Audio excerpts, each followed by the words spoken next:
Hi guys, మా అన్న ఎక్కడ సుధరాయిస్తలేదంట. హెడ్సెట్ కొనుక్కున్నాడు, దానికి పని చెప్తానే ఉన్నాడు. చూసి వచ్చిండు ఇప్పుడు సినిమా చూసి. ఇవి చదురుతాడు అన్నీ చదిరి ఏం దొరకక లాస్ట్కి తిన్నీకి ఏం లేవు అని చెప్పి పల్లీలు తీసుకొని తింటా ఉండు.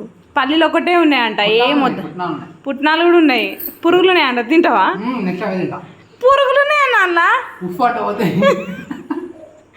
మరి గంటగానే పిచ్చేమన్నా. స్నాక్స్ కావాలంట గాయస్. ఆఫీస్లోనేమో స్నాక్స్ మంచి మట్టా పెడతారు, ఈడు ఇంట్లో అనేసరికి తేవచ్చు కదా, తీసుకురాడు. మళ్ళీనేమో స్నాక్స్ కావాలంటాడు. నేనేమన్నా బాయ్నా పోయి తీసుకురానికి? ఇవి ఎందుకు పెట్టుకున్నావు అంటుండు. ఎండుమిరపకాయలు పెట్టుకోరా ఫ్రెండ్స్, ఆరబెట్టుకో అంట. బిల్డింగ్ మీద 2 ఫ్లోర్లు ఎక్కి పోవాలట. ఇవి మెత్తగానే అంట, మురుకులు రొట్టె. ఇట్లనే బిహేవ్ చేస్తాడు గాయస్. మీ ఇంట్లో కూడా అన్నాలు ఉంటే ఇంతేనా? చూస్తుండే ఇంకేమన్నా ఉన్నాయేమన్నా. దాల్చిన చెక్క తింటాడు కావచ్చు.